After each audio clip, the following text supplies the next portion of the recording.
lot are good. I'm here with Xander. We are waiting for Harsh Kapoor to arrive from India. His flight is getting in late. I don't know if he's got stuck at the airport. We're waiting for him to arrive shortly. Hopefully he'll pop up. Xander, you good? I'm well, thank you, mate. Just got back from the gym, so I'm a little bit red in the face, but I'm well, thank you. How are you? Oh shit, I've got myself in the background here. Oh, that's annoying. Go on, sorry, carry on. Yeah, no, just how are you? Yeah, I'm good. I am very good. There's a lot to get through. We're coming up to the nervous crunch game with Newcastle United, must-win game, all of that jazz. And you know what? We got to jump straight into this. We're going to talk about Paul Pogba as well. There's a gossip comment. BBC sort of reporting that he potentially, through a third party, which we'll get into, reporting that he may want to leave for free to go to Barcelona. We'll talk about that. But the main thing is, like you lot can see, Solskjaer must be ruthless. And the reason why that's the statement is because this period of games that Solskjaer's got coming up, starting from this Saturday, 8 o'clock, he's got to get real. He has to make some big decisions, or indeed he might be smart. I say smart. He might be brave. Yeah. Some may say stupid and play exactly the same team again and have faith in it. He might believe in it. I don't know, but we'll see. He needs to be ruthless. So we're going to talk about who should be dropped, who should be starting. We saw what happened with Harry Maguire for England as well yesterday. I want to talk a lot about that. There's been a lot being said in the media. I want to have my say on that. I know you want to have your say on that. So let's get into it, Xander, man. What are you saying? Like, what? Solskjaer needs to be ruthless. If I say to you, Solskjaer needs to be ruthless, where would you say he needs to be ruthless? What does he need to start doing starting from the Newcastle game? What do you want to see him do? Well, I think the topic that everyone wants to hear me talk about first is the centre-back topic, isn't it? Because I think that's the point of most of the issues at the moment, isn't it? Because, you know, Victor Lindelof or Eric Bailly haven't been great. And then Harry Maguire, of course, that the media attention around him has been huge as well, you know, for good or for bad. So I think that's the big issue, whether he is brave or whether he is ruthless, you know, in dropping Harry Maguire or keeping him in the squad. I think, drop Harry Maguire because, you know, he's not been playing well. I didn't actually watch the England game, but obviously got sent off, although I did see the tackle and it seemed to be a pretty fine tackle as far as I was concerned. But no. Was it not? No. I got all the ball, no? No. I didn't see the context. I just saw the slow replay of it, and he gets all of the ball. Yeah, you've got to remember, he's made that tackle on a yellow card. Right, yeah. Got a second yellow. But if put it this way, I'll play centre back. If I get a second yellow for that tackle, I'll be gutted. But that's me. Do you know what I mean? That's me. Would you? Yeah, be gutted. Well, from what I've seen, he just got all of the ball as far as I was concerned. But anyway, he's not played well for England, as far as, you know, as you say, and then he's definitely not played well for United. And so it's up to Solskjaer whether he drops him now for the Newcastle game or not. And I think the big thing is, if he were to drop him, you've got to look at the backups, mate. Lindelof and Eric Bailly makes me absolutely shake, mate. It's the scariest thing ever, isn't it? Because you look at Harry Maguire and you look at Lindelof, and they're certainly not sturdy and concrete at the moment in defence. But imagine Lindelof and Bailly in defence, in central defence. That's so scary to me. And especially because Harry Maguire is the captain. What sort of message does that send out? It could send out a message that, listen, you know, even the captain's not undroppable. Or it could send out the messages that, you know, Solskjaer's put his trust in the wrong man, and then the camp might lose a little bit of confidence in him. So it's a huge decision. As far as I was concerned, I'd keep Harry Maguire in. I think, listen, either you send them on holiday and go, listen, don't even be part of the squad, have a break. You've not rested from the whole Mykonos situation or whatever it was. Go on holiday and have a break. And then it's quite clear that you're just giving him a rest. But if he's on the bench, then it's kind of like, he has really been dropped, and it leaves a sour taste in some people's mouth. I'd play him through it. I'd stick with him. He's our captain. I'd back him. And things might not turn around straight away, but I'd stick with him for the time being. What do you think on that? Before we get to that, Dave, MUFC Whitehead says, anyone else watching old YouTube videos of when we used to be good? We're so crap now, dreading Saturday. So no confidence there from Dave at all. Sometimes I watch Flex. Sometimes I watch your fan cam when Joel Pereira jumps in it after PSG. I do, just to make me feel happy. Yeah, you do need. I was. Do you know what? Yeah, so funny. I was just to feel happy. I was looking at some old videos from when we was on tour, and some of the great work we've done out there, and just took me back. It was just anyway. Harry Maguire. Look, I'm gonna have my say on this, right? And what I don't like is this. I think you do have to be careful with players' mentalities, with their mental health. and getting onto people, etc., etc. But I would like the energy to be consistent. What I'm seeing from the criticism that's coming to Harry Maguire, or lack of, from not just our fan base, I'm talking about overall. I'm feeling like a lack of energy, consistent energy. So let me ask you this, yeah? If rhetorical question, if David Luiz was playing like this, if Mustafi was playing like this, if Phil Jones was playing like this, if Pereira was playing like this, Jesse's had his time and he's been through a lot, but when he's been playing really poorly, no one says these times, no one says, oh, mental health and, this, that, and the other. It's fashionable for them players. I feel like Harry Maguire is getting a little bit more rubber to green than others in terms of this level of criticism. Back your captain, cool. I understand that. Don't write him off. Can he bounce back? We'll see. Hopefully he can. He said that. And I know a lot of people are saying he's hit rock bottom because, you look at what happened to out in Mykonos. I'm thinking of another example. I remember when Kolasinac had that thing where the robbery, he came back. And I know everyone's different, but your footballing performances are gonna be they should be criticized. Like, you play for Man United, you are the captain of Man United, you are an integral player for England, big player for England, and you play for arguably the biggest club you play for the biggest club in the world.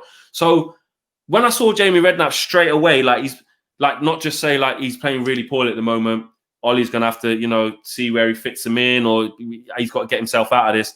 When they just go straight onto this mental health thing, I don't know. I just feel a little bit uncomfortable with it. And not because, listen, I'm one of the biggest advocates of mental health. I understand it completely.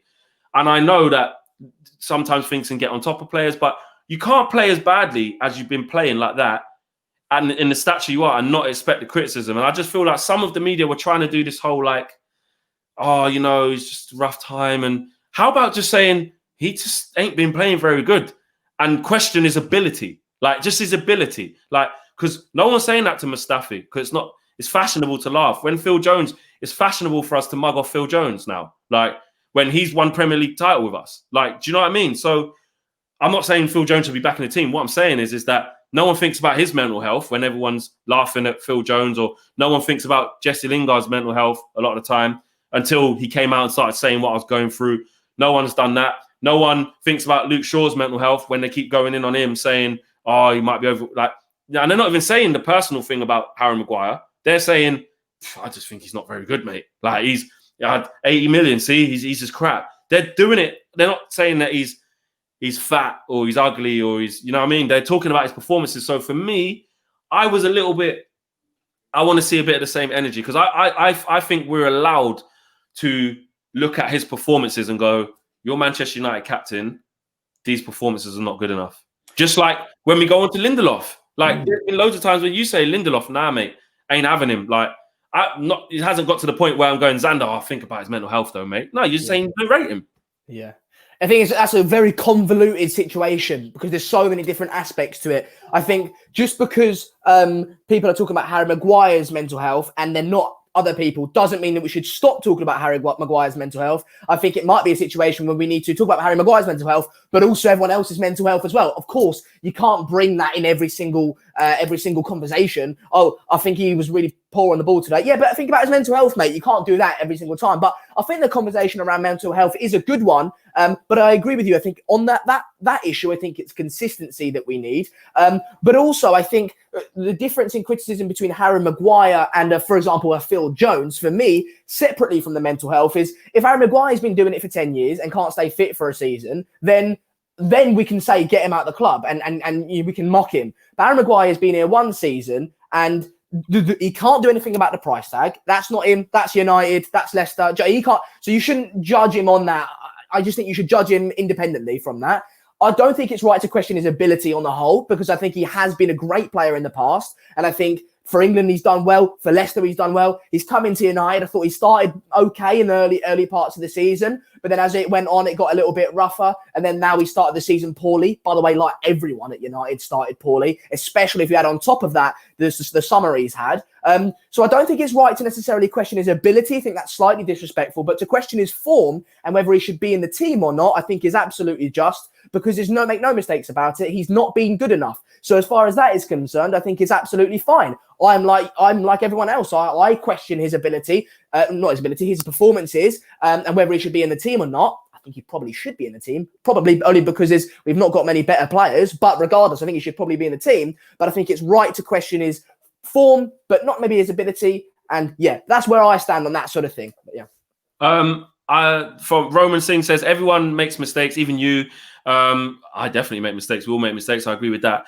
He deserves a second chance. If you out him now, his confidence will drop. So I think that's basically leaning to more towards where do we stand? I want to ask you a question because I never understand. I'm always trying to work it in my head. I've got a busy mind, right? I've got a busy mind and a busy body, right? And so I'm always sort of thinking about things. And at what point, and this goes for Solskjaer and all these other people as well, when do we as fans criticise to improve? Because we all want the best for United, don't we? We all want the best for United. So when do we criticise to improve? And when do we, okay, he's not been playing well, but when do we support to improve? Do you know what I mean? Like, where's the line? At what point do we go, listen, Harry Maguire is not doing well, let's all get behind him, or Harry Maguire is not doing well, let's all criticise him and get him out of the team? It's about a balance. I think it's about a balance, Sander. I think it's about a balance and it's about consistency. If you can see a player has been amazing for a long time, you can put it down to bad form.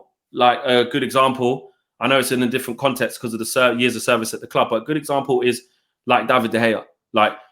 He was the world's best keeper for about 3 years, let's say. He had that 3-year gap where he was just unplayable. Every team, no matter what team you support, they'll go, who's the best keeper in the world? They say David De Gea, mate. Yeah. Then he starts performing poorly. Then the conversation is like, with everything he's done, with how well he has been, you can put it down to form. Then it goes longer than that. Now we're all like, well, don't know if he's the same player anymore. Do you know what I'm saying? So form is fine to, like they say, form is temporary, class is permanent. I understand that.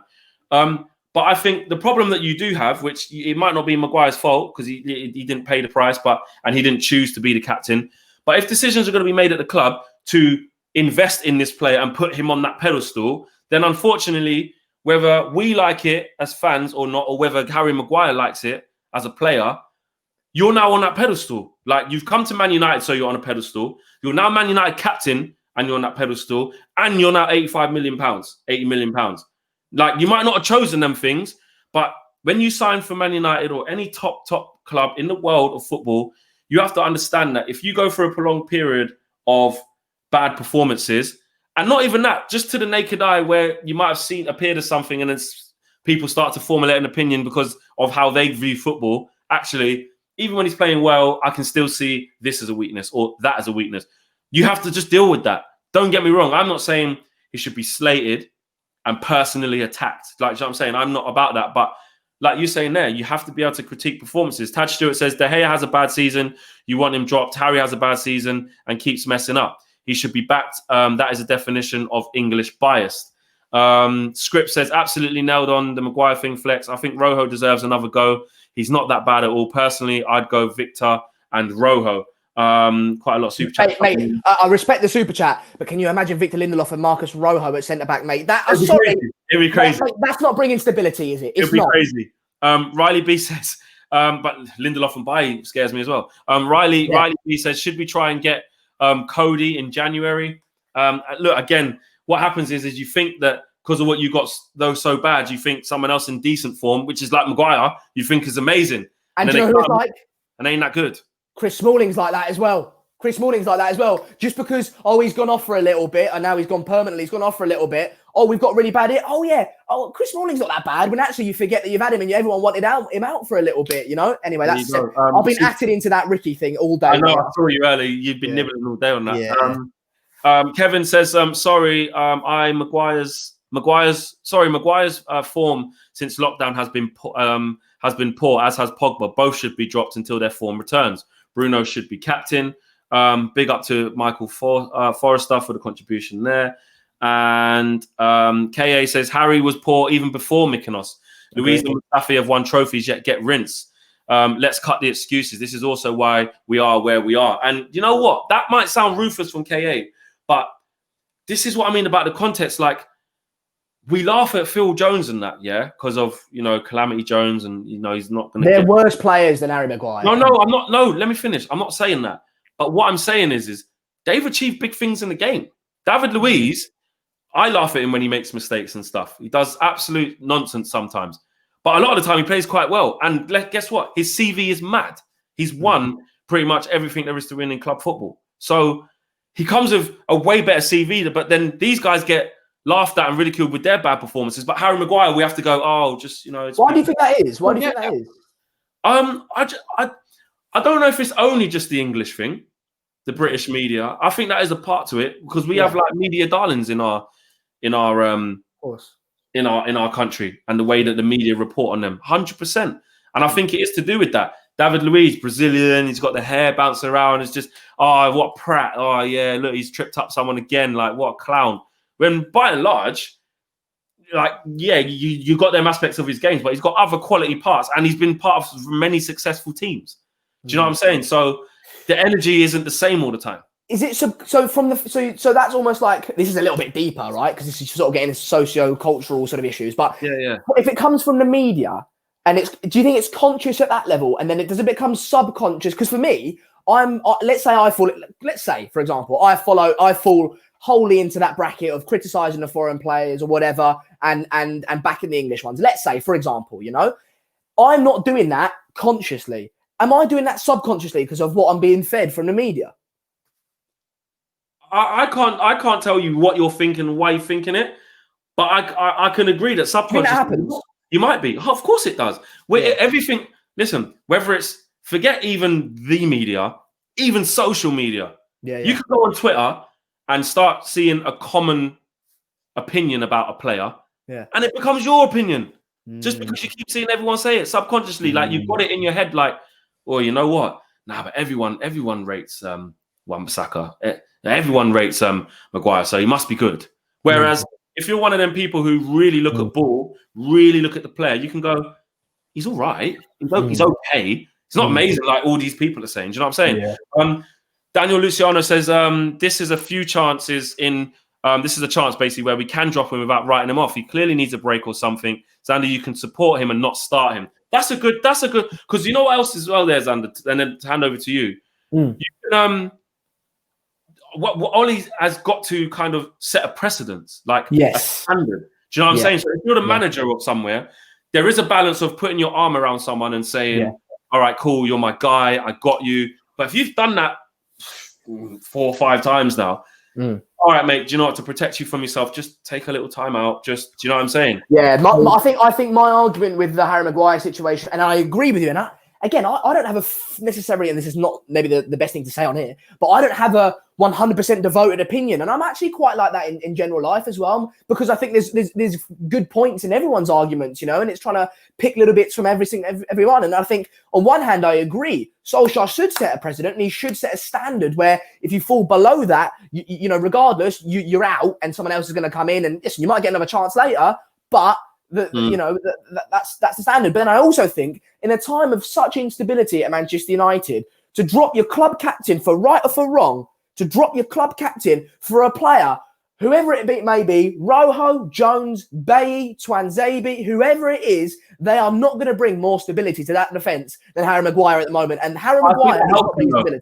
I do think that helps him. The fact that you're right there, we're not blessed in of course wealth of talent in that area, and that could actually, you know, help him. Michael Forrester says mental health is a blanket statement. If he's distracted by Greece, take him off the pitch. If he has depression, get him help. Come back when ready. I get it. So basically, guys, if you just joined us, what we're talking about is Solskjaer needs to be ruthless. I can see Harsh has just come in. We'll get him in a sec. His plane has landed. He's got through security at the airport. He's good. If you're just joining us, smash a like on the video. Nearly 6,000 people watching, which is great. We're basically saying how ruthless does Ollie need to be, and we went into the Maguire situation. Xander thinks that he should stay, certainly captain, and should definitely stay in the starting lineup. I would like to drop him. I would. I think his head's all over the place at the moment. I think we can drop him though. I think we can drop him. I think we can drop him. And if we were to stay, well, first of all, if we were to drop him, I wouldn't be like, what's going on? I'd be like, yeah, I get it, 100%. Exactly. Ollie's got to start making some big decisions for me. I would drop him, but the one thing that works in Harry Maguire's favour is you look at a newly formed partnership of Bailly and Lindelof doesn't fill you with great confidence. So it might work as a one-off game against Newcastle. And with the pace of St. Maxim on one side, with him coming in, you probably might need a Bailly. But Flex, it might work in the one-off game. But then we've got Paris Saint-Germain, Leipzig, Chelsea, It's not going to work for all them games. I highly, highly doubt it, because those two just is not a match made in heaven. So what I would be more inclined to do is, listen, put our best option out there, even though Harry Maguire might not be of a sufficient standard. I think he is our best option, a best of a bad bunch potentially. And then you play him through that bad form, and hopefully he hits form against Leipzig, for example. And yeah, he's in a bad bit of form, and I just think it doesn't look like it's going to. Do you think he's a bad player, Flex? I don't think he's as good as everyone thinks he is. Yeah, I don't think he's great. Interesting. I genuinely and you know what? You know where it's important to do this though, because at the time of him coming, I'm going to give him the chance. I thought it was a good upgrade.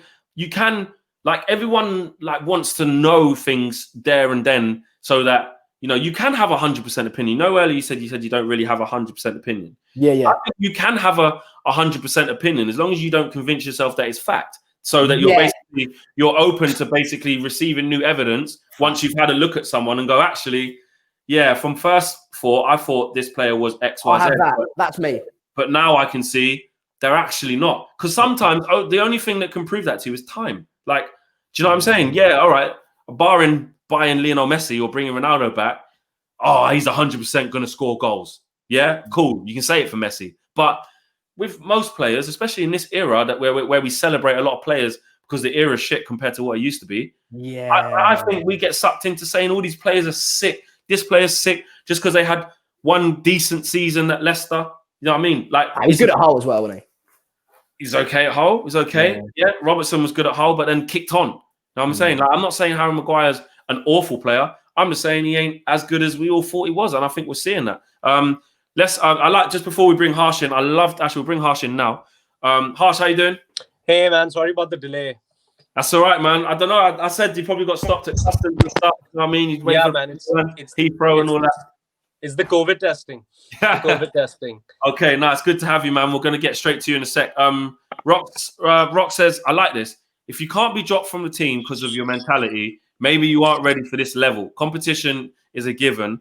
No one should feel undroppable. Because I do agree with that to a certain extent of, like, if players get too comfortable in their positions and think I can play poorly consistently and I've got no genuine, look what happened with De Gea. He didn't have any genuine competition. You know what I mean? So hopefully he raises his game. I think you need that. You need someone to keep you on your toes. Harsh, Solskjaer must be ruthless, we're saying. We started talking about Harry Maguire. What's your thoughts on how ruthless Ollie needs to be in this game? Does he need to drop certain players? Does he need to change the formation? Does he need to come with something different? Or is that ruthlessness / bravery going to come from Solskjaer going, which would be very brave, going, actually, I'm going to keep the team exactly the same. I believe in you guys. I'm only going to change the Martial situation. Well, I mean, I've publicly been a big supporter of Harry Maguire, and I've been getting absolutely destroyed on social media over the last couple of days. But same, Harsh, same. Yeah, but look, I still think Harry Maguire is a very good player. Obviously, something is drastically wrong in this present moment of time. Okay, the Harry Maguire of last season doesn't take that bad touch. He doesn't make that unnecessary challenge, and he doesn't get sent off. So, and this is a trend, right? He's made too many individual mistakes. It kind of reminds me of when Di Maria's house was kind of, attacked, and he was just never the same and had to be sold back to PSG. I'm hoping that the whole Greece incident hasn't mentally affected him to that level, and he's strong enough to kind of bounce back. But I do think that something has happened this summer, and we are seeing a player that's kind of a shadow of himself right now. That's what my opinion on the Harry Maguire situation. In terms of the team selection, I personally just feel we have a better chance of winning the game on Saturday with Harry Maguire in the team. That's just my personal opinion. I know this is very polarized. Even him in his current, how he is actually now. Flex. With Bailly and Lindelof. That's what I said, Harsh. Yeah. You know, that's why he's potentially going to stay in the team because of that reason. Though. But that's why. Sorry, Harsh, but I'll throw it to you in a second. But just when I say keep Harry Maguire, I'm not going. Harry Maguire looks like a quality player at the moment. That's not what I'm saying. I'm going. Have you seen Lindelof and Bailly together potentially? It's horrible. Over to you, Harsh. That's where I stand. Yeah, no, I mean, dude, absolutely. I'm completely with you. But the thing is, right, if you decide to, Ferguson used to do this all the time, right? When somebody was having off the field problems, he would take them out of the team for a bit. I even remember he gave Ronaldo like 2 weeks off. Remember, he's done those things. But I just feel like, what is the purpose of taking out Harry Maguire against Newcastle? Anyway, even he knows he's going to play against PSG. You know what I'm trying to say? So you're not like, what are you achieving by putting Harry Maguire on the bench against Newcastle? Like, it can't be fatigue because he only played 25 minutes before he got sent off, right? So it's not fatigue because he never finished the game. He never finished the game. So it's psychological. If you're trying to get him back to being concentrated and focused, and that's not going to happen by just putting him on the bench at St. James's Park. That's going to happen if you really want to make a statement and not play him against Newcastle. Don't play him against PSG. Don't play him against Arsenal. Don't play him against Chelsea. And we just don't have the luxury to do that as Man United Football Club. It's not like, Vidic is out and we have like Sylvester and Brown who can come in and fight for the badge. There's Tuanzebe who hasn't played a professional game in like a year. And there's Mengi who should have probably played in the Carabao Cup but didn't. I would still put Maguire in the team, and just to kind of conclude on that point, I would play De Gea. I would play AWP at right back. I would actually play Lindelof. I know a lot of people would play Bailly, but I would play Lindelof. I just feel Maguire feels more secure with Lindelof. I just feel like he's a bit. He's all over the place mentally anyway, and then he feels Bailly is like about to make a mistake. And then he kind of panics, so I would play Lindelof, Maguire. Down. Yeah, I see what you mean. Yeah, I would play Telles. I would actually leave Shaw out. I would play Telles, and then I would play Fred, because I think he'd give us more leg than Matic. I'd play Fred and Pogba as the two deep midfielders, and then play Van De Beek, and Bruno with with Greenwood and Rashford up front. And then so Van De Beek can make the runs beyond the forwards as well and get into the box. And Bruno can kind of be the provider with Fred and Pogba just sitting and trying to play from deep and dictate the game. So you play Van De Beek from one of the sides? Yeah, I would play like 4-2 and then play probably Van De Beek a little bit on the left, behind probably a little behind Rashford, and play Bruno on the right, but obviously he's going to come in centrally as well, But obviously Bruno is not going to make runs beyond the centre forwards, but Van De Beek loves making runs beyond the centre forward, so he likes kind of playing the 1-2s and getting into the box. So if you have Pogba and Fred that are going to give the back four that protection, Fred especially just sit in front of the back four, Pogba a little deeper than he's normally used to, just for a little more stability. And then I'd play Bruno kind of like footing, and then Van De Beek also progressive to make runs beyond Greenwood and Rashford. That's kind of what I would go with. I don't know about you guys. Okay. James Him says, big up to you both. I could only get 36 million for Maguire on career mode last night. I thought he was worth 80. Rubbish. # Bruno for captain. Joshua Young says, what's your take on Pogba? Everyone wants him out. Fans forget he's had a difficult year. 8 months out. COVID, match fitness. Pogba outsolves nothing. Epic for France midweek. Was good post-lockdown. Before we get back to what team you'd predict, Xander and me, let's kick it on a little bit in terms. We'll talk about Pogba and some of the rumours about him going on a free. But Xander, would you drop Pogba for this game? Does Solskjaer need to be ruthless and make a change in midfield?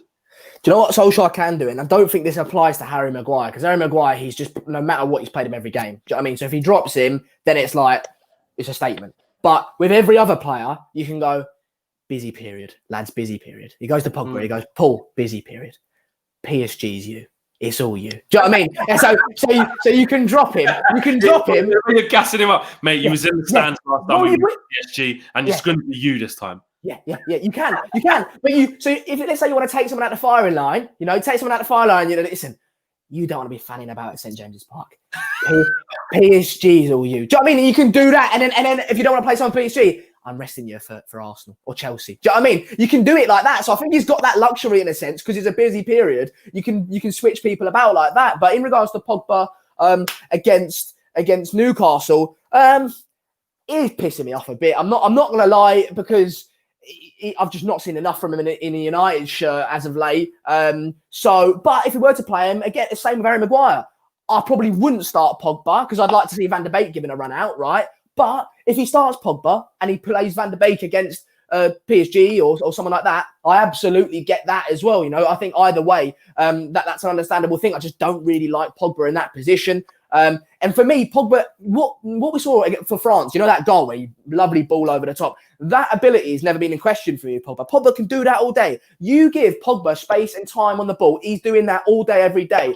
But when he gets pressed, mate, when he shits himself. He can't do it. He's like fanning about with it, trying to step over. Oh, and then it's robbed of the ball, and then they're counter-attacking. That always happens, and it's so frustrating to see. So I don't think what we saw against France was a particular surprise. We know he can do that. It's just in the Premier League, I think, at times when there's higher intensity and a little bit more pressing going on, he struggles with it. But I don't think Pogba will suffer from the confidence. He's not like Harry Maguire in the moment where it's like, oh my God, it's all going completely wrong for him, so he needs to be left out. So yeah, you can play him. But what you said about him, mate, going on a free potentially is I don't think he's staying. I don't think he signed a new contract personally. And actually, he's a hot take. I don't think I really want him to be honest. And that's a bit of a mad thing to say. I know that's controversial. But I think it's just best if we just do that a little bit. It's, you know, it's your time. After that, we'll just move on from each other. But if he is going to go, I think just get him playing, mate. Put him in the shop window because we're going to need to sell him next summer. You know, because you extend his contract 1 year. Otherwise, he walks for free. And if no one wants to buy him next summer, he walks for free the season after that. So. Okay, before I come to you, Harsh, Soup says, what happens if Ollie drops Maguire and Pogba and we draw/lose? Harsh is like all the best parts of a Bollywood protagonist and he supports my club. Big up yourself there, Soup. And Daniel Luciano says, I'm sorry, we've given Maguire tons of chances but can't give Bayer Lindelof a couple of chances. As far as that, what you're doing is you're giving him a break, basically, he's saying. Harsh, with Paul Pogba, were you looking to take him out the firing line against Newcastle? So I think Flex. I think he has to play. I think he has to play just because, again, I mean, who do you play? Fred and Matic? You know, I mean, it's just. I think Pogba just has that quality, and I feel like Pogba is somebody that when we started the season, he was clearly lacking fitness. When I saw him play against Croatia, he looked fitter, and I think the fitness is kind of gradually built up. So if I'm in that position where I have to make the decision, I'm going to play my most talented players. And I think he's fitter now than he was against Palace or Spurs. So I'm hoping that we see a good performance from him. So I would play him. And ideally, if we're kind of a goal or two up, I mean, I know that's optimistic, I would then bring on Matic to kind of just protect the game a little bit and rest Pogba for Paris for about 20-30 minutes, take him off against Newcastle and then start him against PSG as well. As far as the long-term situation goes, I'm with Xander, I think, on that one.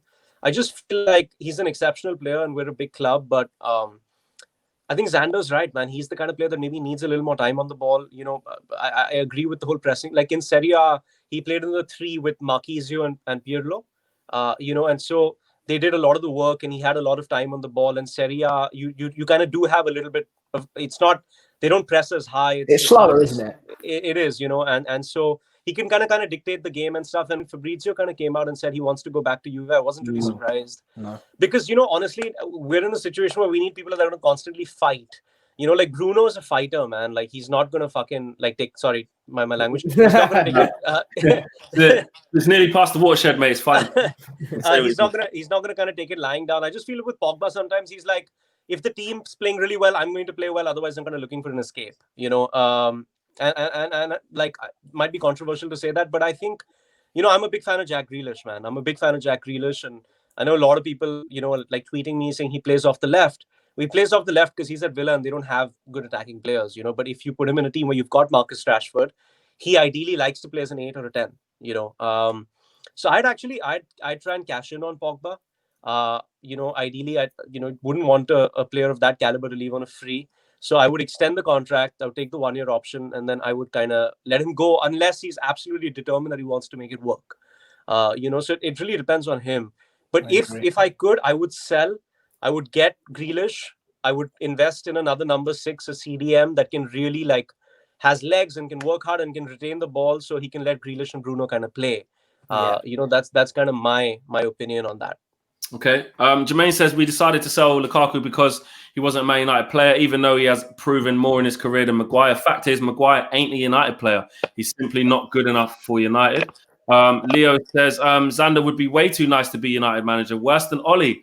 If Ollie doesn't make changes and we lose, he'll be gone. That's a good compliment. I don't want to be a United manager. He's just saying I'm a nice fella. He's a nice fella. Brilliant. Yeah. Kofi says, big up, guys. Remember the last match we played against Brighton? It was Bailly and Lindelof, and we kept a clean sheet. Just give Maguire a rest. I mean, with that being said, it was a weakened team, but I see where you're coming from. And Soup says, there's a distinct lack of condom hats on this show. Hashtag condom hat FC. Yeah, KG. Condom hats Tuesdays, unless these guys are going to buy some condom hats. I've not got a Boohoo Man sponsorship like Mark, so I haven't got that sent to me. You know what I mean? What do you mean, mate? It's a 40% off for everyone. Of course. Oh, yeah, of course. Yeah, so I do check that. Not exclusive. It's not exclusive. There you go. For me, with the Pogba situation, I was saying drop him. I really was.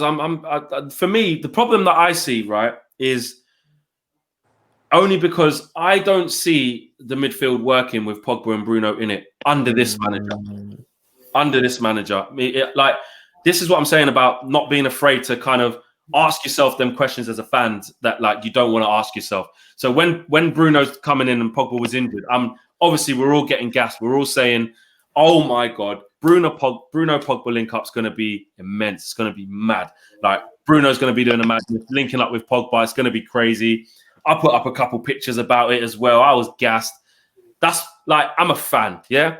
But after a while, in this team, under this manager, I don't think it's going to work. I think you do need, I know Harsh said he wouldn't play Fred and Matic, but I think in this current team, we've got too many attacking players in the midfield, unless you're going to bring back Bruno and say, because when I see Bruno playing the 10, right, he's almost up front half the time. Like he's going off on his own press, leaving big spaces in behind, and he leaves Matic and Pogba exposed. This is where I do kind of look at what Ollie's doing or the coaching staff and look at our tactical setup, right? Whoever you want to blame for it. We are not a cohesive unit in midfield. Game, you know your football, games are won and lost in midfield, fact. Like if you get play through in the midfield, if you can't dictate the play, if you can't break up play, you're too easy to play against. And that, for me, teams can get through our midfield too easy. There's too many gaps in it. It's not secure. It's not solid. It's not consistent. And I think that's a tactical thing. So under this manager, in this system, I think there's only space for one of those attacking guys, whether it be Bruno, Van De Beek, or Pogba. For me, I'm going with the security. I'm saying Fred and Matic, and Matic. I think Matic always has to play for me. Yeah, he does. He's the but only. He can't play all of these games in a row, though. Can he? All these games in a row. I'm just saying, as a first, the best 11. Yeah.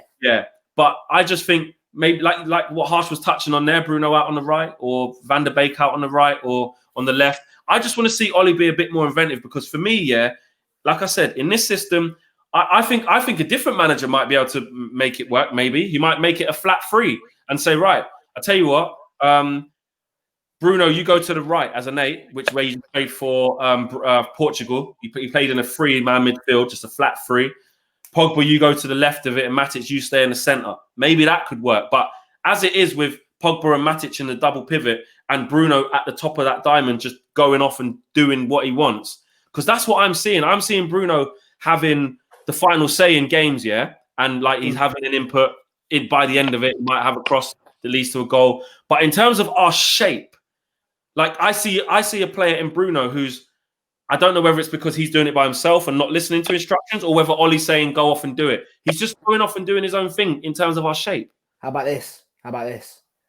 What if Bruno is doing what they're all supposed to be doing? So I think when Ole Solskjaer first came in, we saw quite a distinctive press. We were chasing the ball down, harrying it down. What if Bruno is pressing like he should do, but it gets exposed because whoever's behind him or whoever's in front of him, you know, you've got hunting packs, isn't doing that with him. That's just I'm just throwing that out there, you know. But yeah, anyway, I agree with you. I don't think Pogba was planned. I don't think anyone at Man United within the club had planned for Pogba to be at the club at the moment. I think when we brought in Bruno in January, we saw an opportunity to replace Pogba. Then you link that up because they pretty much play the same position. I think Pogba ideally plays where Bruno plays. You know what I mean? Getting into the box or playing just behind the forward line. So then, you know, you saw what Fabrizio Romano said, how if there wasn't coronavirus, he would 100% be a Juventus player. You link those two together. United were open to selling him to Juventus. We bring in Bruno just before the coronavirus, where we're sort of looking to replace Pogba, who's potentially going to go in the summer. And then, you know, but then you ask yourself, well, why is Solskjaer still playing him then? You know what I mean? He's got to be brave enough to drop him as well. So, yeah. What are you saying? But Xander, like, do you remember when Raiola came out and said that Pogba's very happy and you know, like, he's open to... Do you remember that? That was so recent, you know? So, and then also, there's so many, like, different ways of looking at it, you know? And I know, I understand. I get what Flex is saying about the balance. And I know that the teams that we played at the back end of last season weren't the greatest when we went on that run. Right. I know what Xander's saying about the pressing from the front, which is what Bruno does. But Matic and Pogba aren't the best pressers in the world. No. You know, they're not going to do it. Fred has great legs. Like, he's phenomenal. He's so like, he's energetic. He's got legs. He presses in there, which is why we come back to that system now. I know Xander's saying that Pogba's kind of more or less like, but I think Bruno's actually an out and out number 10. I think he can. You know, I think he's an out-and-out number 10. Like, he's in the same mold as like a Christian Eriksen, you know, Wesley Sneijder back in the day, etc. Yeah, that's interesting. Okay, I see him slightly back a little bit because I think, sort of, not to cut you off, you know, of course, over to you in a second, but I just think that's interesting because I see Bruno as more of like a number 8. I think a little bit, because I like his ability to be tenacious and win the ball back and then go and make something happen. Whereas if he's got his back to goal. And he's playing in the number 10. He's got I don't really like in that position, but that's everyone each their own, you know. Yeah, but like Xander, that's the thing is if you drop, like when Bruno first came to the club, he played his first game against Wolves at Old Trafford that we drew 0-0, and we actually played him as an 8. Do you remember that? Game? But the thing is, he affects the game so much in the final third, man. You know, with that final ball and that final pass. His final product is so good. I agree. At the time, we played Pereira, I think, as a 10. Game, I'm not sure.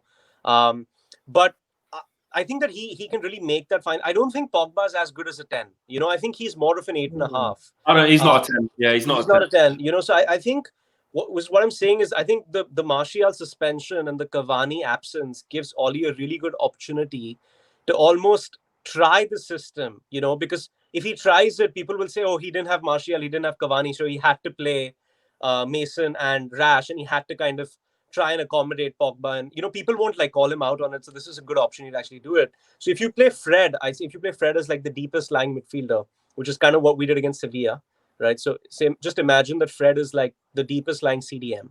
Yeah. And then Pogba is kind of a deep lying playmaker, but just slightly advanced ahead of Fred. And then you have Van De Beek, who's a little more progressive, and Bruno, who are also midfielders, but they can make runs in beyond the strikers. They can kind of link up play. And I just feel you have more bodies in there, right? Like, you have more bodies in there. You have people that can retain the ball better, as opposed to just Matic and Pogba and then Bruno almost playing as a 9.5 or whatever, you know? So I think that kind of diamond situation potentially gives us... You can even play Fred as the deepest lying midfielder, play Van De Beek as an LCM, Bruno as an RCM, you know, and then play another. Have like 2 8s and then one sitting like. And that might work against Newcastle because you haven't got Martial, so you might stick Rashford and Mason up front. Rashford and Mason up front, no, because then you accommodate for that situation as well. So I mean, I'd like to kind of see that. You know, I'd like to see that. Flex, you want to say something? Yeah, go for it. Sunak says we should part ways with Pogba and cash in and buy players to improve, just like Liverpool did with Coutinho. Love from India. Roman says, guys, I apologize, but what is this photo shoot? All look like models. Thank you. Well, these two look like models. I'm just, you know. Ironically, Flex, you know, I've seen some of your Instagram posts, mate. You look fine. Look at that. Someone screenshot that. Don't know why I've just done that. I don't know why. Yeah, you got to take the mick, man. You got to take the mick out yourself, otherwise someone else is going to do it. Yeah, guys, it was only the only good pressers in the team are Bruno and Lingard. Rest quite lazy in the sense that they just come alive when they have the ball at their feet. Says Dana. I can see that. Like this what I mean. This way it comes down to system as well and the types of players that we have. Like I just don't see a system where the players are well drilled, i.e., they don't do any one thing consistently apart from being consistent. Do you see what I'm saying? Yeah. Like there's not a pattern of play that I can see how we're going to build from here because this is what we normally do. Or when we're in the final third, these are the types of runs that normally happen, or that's the sort of ball that we play on the inside channel consistently. We don't do things with consistency. They look like they just happen. So that is one of my criticisms at Ollie. I keep saying I won't void Ollie of like tactical stuff of what's going on because he's in charge of it. I understand exactly what's going on with the board, exactly what's going on with the Glazers. Any Man United fan understands that, but unfortunately, the manager still has a team to sort out, and because we watch the team week in, week out, 90 minutes, we can see the patterns or lack of. They're there to be seen. I was going to say, when with that, not to go back to that Harry Maguire situation, but to use it as an example, with Harry Maguire, you were saying I don't think he's necessarily as good as what other people say he is, and some people in the comments were saying he's not a United player and all this sort of stuff. For me, Harry Maguire's dedication to the side's never in question, never in doubt. So I look at it and go, he's given his all. He wasn't trying. He's not trying. Yeah, no, but wait. Whether that's good enough or not, I think he's given it all. So at that point, then you look at a player who's given it all, but isn't necessarily good enough. In some people's eyes, why would you criticize him? Should you not focus that energy on the person who's getting him into the club for making the mistake, who's bringing him to the club? Yeah, you can do. Yeah, you can. There's a lot of people who think Harry Maguire is still the guy. I know, Harsh, you're saying you believe he can get back to that level. Yeah, I agree with that as well. So that's fine. But I think the people who don't rate Harry Maguire, are within their rights to question two people. The main question is, they brought him in, but they are going to look at the player and say they don't think he's that good. But Solskjaer did want him. I mean, there's a couple of things that kind of come to mind. So I chat with Duncan Castles on Instagram sometimes, and we just kind of have like friendly debates. And he believes, in his opinion, that he says that he speaks to a lot of people and he's been in the business for such a long time and he has strong links. And he says that, and I'm sure you've read this recently, that Bruno's kind of lost faith in the manager, and that people at the club, there's people there that think that this is in the footballing world think this is a joke and we should have a different manager, right? That's kind of one side of the story, but I just feel like people sometimes can be so short-sighted, like I agree, Harsh. I mean, like, it's just 2 months ago we were, and now all of a sudden we had a mixed end to the season. I mean, it wasn't easy to go beat Leicester 2-0, man. I mean, they wanted to qualify for the Champions League. It's not like they rolled over and said, come and beat us, we don't want this anymore.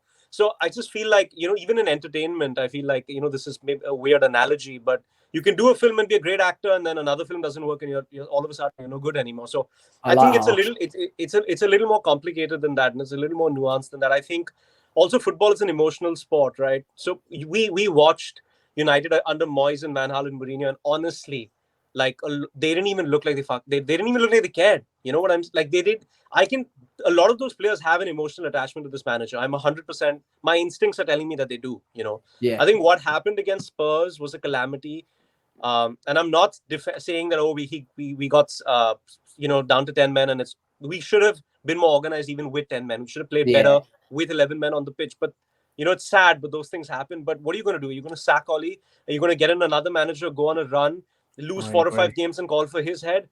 Maguire's had a couple of bad games, made a few mistakes last season. You wanna sell him, take a £30 million loss on him and buy somebody. I mean, it's ridiculous, So I just feel like patience, consistency. I mean, people might laugh at like Xander and me if we lose to Newcastle, but in this moment, I think we just gotta stick by the boys. Like show them support, be positive on social media. Don't be hateful. Like you can see it's affecting Maguire. You know what I mean? Like it is. It shouldn't, but it is. He's a human being. So. What do you think, Flex? Do you think Ollie? Do you want to? Would you stick by Ollie? Would you give him? How long would you give him? How long would you give Maguire? What do you think? I've always said Actually, just quickly, Afik says Van de Beek looks to be a player that creates spaces and finds spaces. Create space and find spaces. With Bruno's creativity, do you guys feel that's an effective midfield duo moving forward? We'll get back to that. I don't believe there is. This is from Cruz. I don't believe there is an agenda against Pogba. He hasn't played well. Same as Maguire. They need a rest and hopefully come back stronger. Which, there you go. That is calling for him to be dropped, but in support of them, really, in terms of making them refresh themselves, which is also another way of looking at it. And I think there was one more. You make sure. That's what I said. You can do that, like Pogba have a rest, your game's PSG, but you can't do that with Harry Maguire. Yeah, because no one else. He's never done it. No, but he's never done it. So drop him. It's like he doesn't often do that to Pogba though. He loves Pogba. He's always defended Pogba. Whenever Pogba's been fit, he always plays him. I know that much. He never really rests Pogba. He might take him off early, but he never rests him. Do you think it's fatigue, guys? Do you think it's fatigue, or do you think it's what happened in Mykonos? I don't think it's fatigue. I know he's played. Well, actually, yeah, he has played a lot of games. So I thought he was talking about Pogba. I just think I don't know. I'm going to rate him. I'm completely honest. Now I'm going to be completely honest. I think there's a part of this that is just exposing the player that he really is. And I'm not saying it's exposing that he's an awful, terrible, crap player. I'm saying it's exposing the fact that he's not a world-class centre-back. I think he can be a steady centre-back with the right players around him. And in a squad like ours, with how it is right now, coupled with the fact he's going through some stuff and is in a bad moment in his career, I just think that's what I think. I mean, but right now, Flex, he's playing like an awful, terrible player right now, right? So I'm saying even if we can get him back to that level where he's a really, really good centre back, he might not be a world class centre back, but if we got him back to that 8 on 10 level, we would be in a much better place, you know. And an 8 on 10 Harry Maguire is better than a 10 on 10 Lindelof. You know, he's I agree with that. I think I think the frustration from my end is that actually we spent so much money on Harry Maguire, which isn't Harry Maguire's fault. He didn't say make the price 80 million for me, but we spent. Do you know what I'm saying? We spent a whole load of money on him, to like make us this colossal force at the back. And let's face it, what we're actually saying is we need to spend a shitload more money to make us colossal because they need to partner him. Like he was supposed to be the guy who could come in and raise like the people around him or raise the centre-back partner next to him. I get it. Eric Bailly, fair enough. Like he doesn't stay fit. So you could put Van Dijk there. If he can't stay fit, then it doesn't matter who the partner is. Lindelof, all right, cool. You can say he's got limitations in his game and stuff. But we're also seeing that Harry Maguire has limitations in his game. And now all of a sudden, Harry Maguire needs the perfect partner. But Flex, let me ask you this. Xander and Flex, I want to ask you guys. We spent £130 million last season on 2 defenders, right? Daniel James is £15 million. I'm not even counting it. It was a gamble that, you know, we could still get 20 million if we wanted to sell him. So that works, that cancels itself out. But last season, we didn't really invest in any attacking players, right? We had more or less the same attacking players. We got Bruno in Feb. But for large parts of that season, our main investment was in the 2 marquee signings, which was Bissaka for 50 million and Maguire for 80 million. So in your opinion, did we get our value? Do we get our money's worth by making third with those 2 players? What do you think? By getting third for those players? Oh no, like they're two separate questions. Is did we get value for money, and did it work out last season? Right, value for money is a long-term thing. Did it work out for last season? I think it's a short-term thing, which I think we can all agree that it did, because we fulfilled our. I think it worked last season. This is the thing, man. Everyone, this is the thing. I like what Harsh was saying about like how everyone looks so short term, because we finished last season, and forget like drawing to West Ham and all this sort of stuff, and Southampton and struggling a little bit against Leicester. Forget that. Look at the season as a whole, and you finished third from I think 6th, right? Where everyone in December was going, we might get relegated here. Like, you got Wally out and all these muppets saying these stupid things like that, and you all this sort of stuff taking. I know some people said that Rashford should have got sold and he's a championship player. That's short-termism, right? So you look at last season, you get 3 semi-finals. No, I'm not jumping for joy with that, but you know you have got 3 semi-finals, which is not good enough for United, but you know it's better than the group stage. You know what I mean? You've done all right there, and then you look at the league. You get third. again, above Chelsea, we've got the best manager in the world, apparently, according to the media. And he's the same points, though. Huh? Go on. Yeah, but we still. Yeah, let me. So 3 times I think we beat him last season as well. Best manager in the world, apparently. All these young players are amazing. You forget that our young players, Mason Greenwood and the likes, haven't gone on loan to the Championship for a year, like Tammy Abraham, and gone everywhere, and Mason Mount and Derby. Anyway, that was stressing me out. But what I'm saying is, I certainly think it worked last season. I think with the summer that we've had, it's just not worked out. No one's had any rest. And it's just been an absolute Harry Maguire getting arrested, whether he's guilty or not, we don't know yet because it's an ongoing case. We can't talk too much about that. But, that's dodgy. Then you've got Wan-Bissaka getting COVID, Pogba getting COVID. You've got Pogba and Raiola spouting off left, right and centre. So it's just not an ideal situation. That's not making excuses. And to move on to Harsh's question, have we got value for money? I don't think 80 million at the moment looks like great value for Harry Maguire. But then we can't fall into the short-termism that I was just criticising. 8 million might never be a bargain for him, though. No, it might, but it might be if the. Oh no, it won't be. It might be though. No, it won't. It won't be. But if he does amazing at 80 million, your thing is that's not a bargain. That's just what you should get if I'm spending 80 million. Yeah, but that's value for money, though, isn't it? But I mean, it's like what Van Dijk's done is like he was phenomenal. They won the Champions League. They won the league. Now, when he makes a mistake against Leeds and Patrick Bamford scores a tap in, or when he makes like so many errors against Aston Villa, he's still the best defender in the world, right? Because that perception has been created, right? That Van Dijk is unbreakable, he's flawless, he can't make a mistake, dude. He's all over he's not been the same this season as well, right? But he's not under the spotlight. Like he's not under the spotlight because Maguire hasn't delivered the silverware. He hasn't proved himself yet, So unfortunately, he's got the price tag hanging over his head. He's got the fan base. He's got, what happened in Greece. But I think he's still got the quality. I think maybe we buy another centre back at some point and take the spotlight away from him, and then he comes good again. I don't know what the answer is, but I wouldn't dispose of Harry Maguire. I think he's better. Yeah, go ahead, Flex. I think Michael Duffy says, Flex, Xander and Harsh, you're all legends. Hope you all make it over to Ireland for a meet-up when it can happen. Pints and shots all round. Thanks for the content. Love that, Michael. Ravi Singh says, if Oli was a good coach or manager, then why haven't other big clubs like Juventus, Milan clubs, PSG, Bayern, Dortmund, Barca, Real Madrid, pretty much everyone been after him? I don't think that's an analogy. No, that's No. We know why he's at Man United. He's not. I think we can all agree, or can we agree? He's not at Man United because of his CV. Yeah, but that doesn't. But it doesn't mean just because Real Madrid are United. I'm just saying that's just not. He didn't get the job because he's one of the best managers in Europe and one of everything there is to win. Yeah, but everyone's.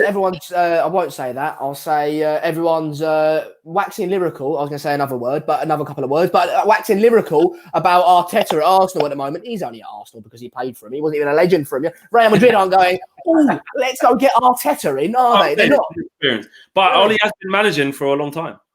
Yeah, and he's won the league in Malta. At least Arteta can say, I've not even managed before.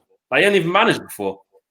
Yeah, I want to talk about those agendas as well, because it's kind of the same thing with the Martial Rashford thing that keeps going on, right? It's like if it's just because Arteta is people see that he worked with Pep and he plays an attractive style of football and so, but they finished 8th last season, and listen, we're in a really, really terrible moment, but I still expect us to beat them. You know what I'm like? So I don't understand the hype.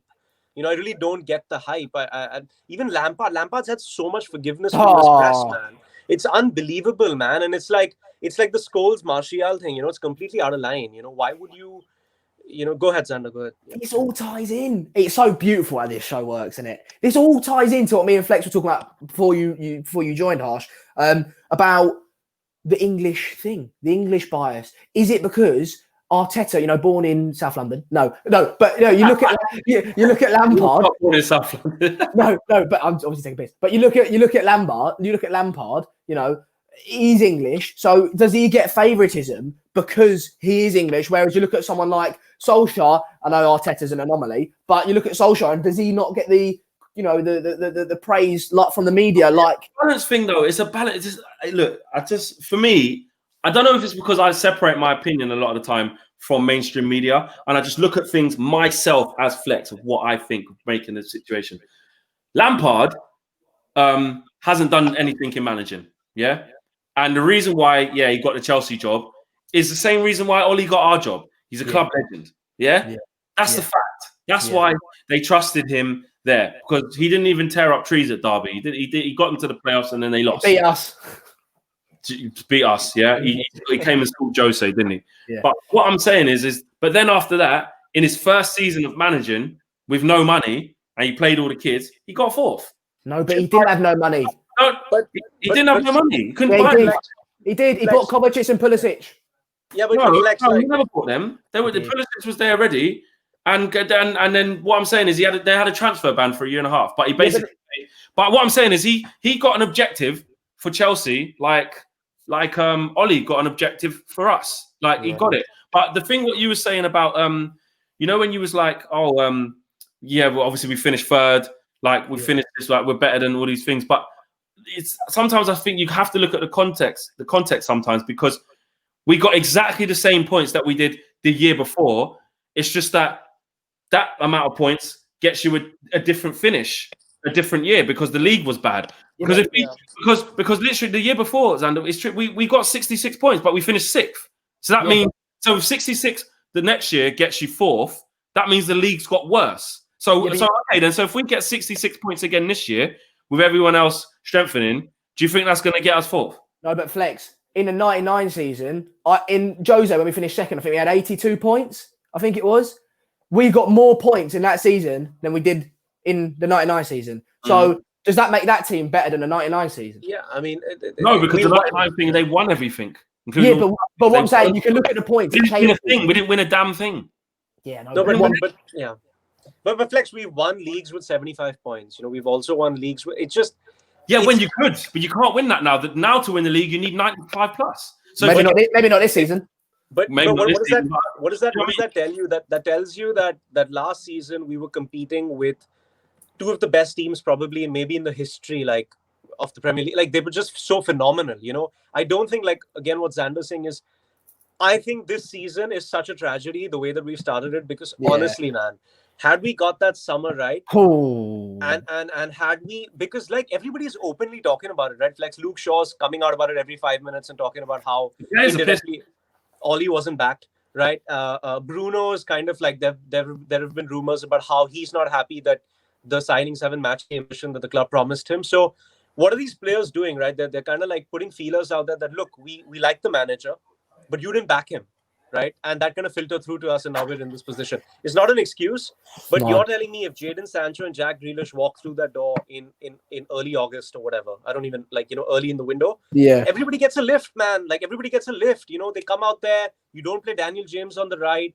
You don't play you play Jadon Sancho. Everybody's raising their game. You go on a run. Anything is possible. We're not here having this conversation. You know what I mean? So it's the question now is, all of that has happened. They haven't backed him. They've been a disaster. We've lost 2 games. What can we do now? Can we turn it around? Can we start the season on Saturday? It's going to be so difficult, Harsh, because we've got so many difficult games, man. I know, man, but this is unfortunately the situation Ollie's in, and the boys are in, and they have to kind of... Sorry, go ahead.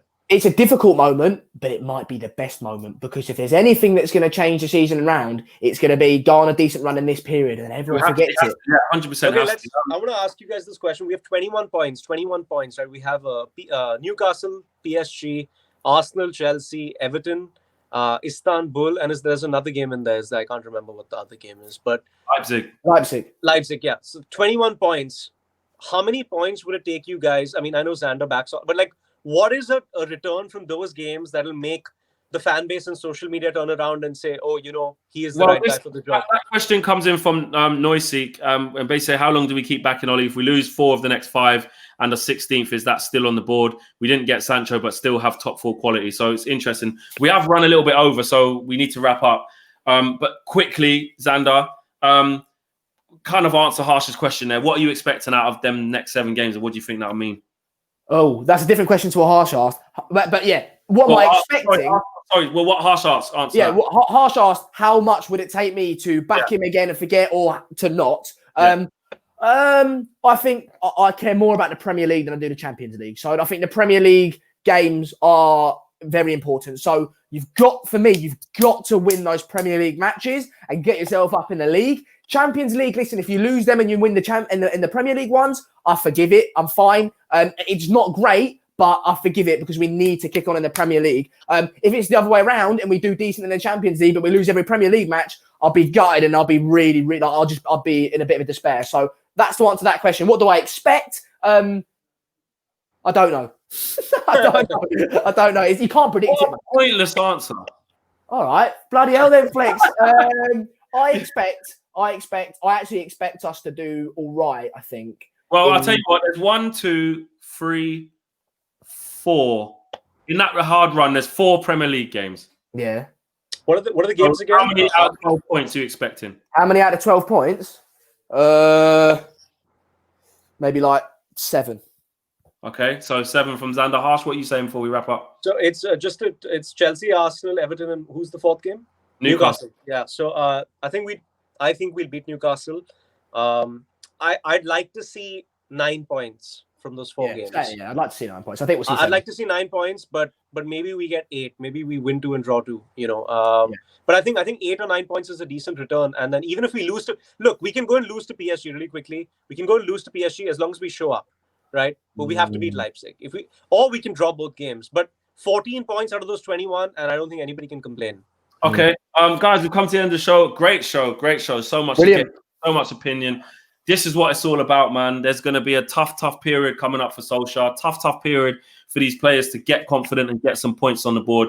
It's going to be interesting, and it's going to be a rocky road to see how it happens. And I really do hope, honestly, that Ole can turn this round. Like I've said 100 times, Ole deserves. I said it at the beginning of the season. I still stick to it now. From finishing 3rd, he did achieve his side of the bargain. I understand that. I know I had an inquest as to how he got there in the league, but you can only play what's in front of you. I do understand that. He done it. He was never going to finish higher than 3rd. No. So he's at this point, and he deserves this season, providing it doesn't go too south, to see if he can kick us on, especially with the bad transfer window. So, yeah, let's see what happens, guys. Thanks for watching. Xander, big up yourself. Harsh, big up yourself. And roll on Saturday, 8 o'clock. Big game. We are out of here, guys. Take care. Bye. See you.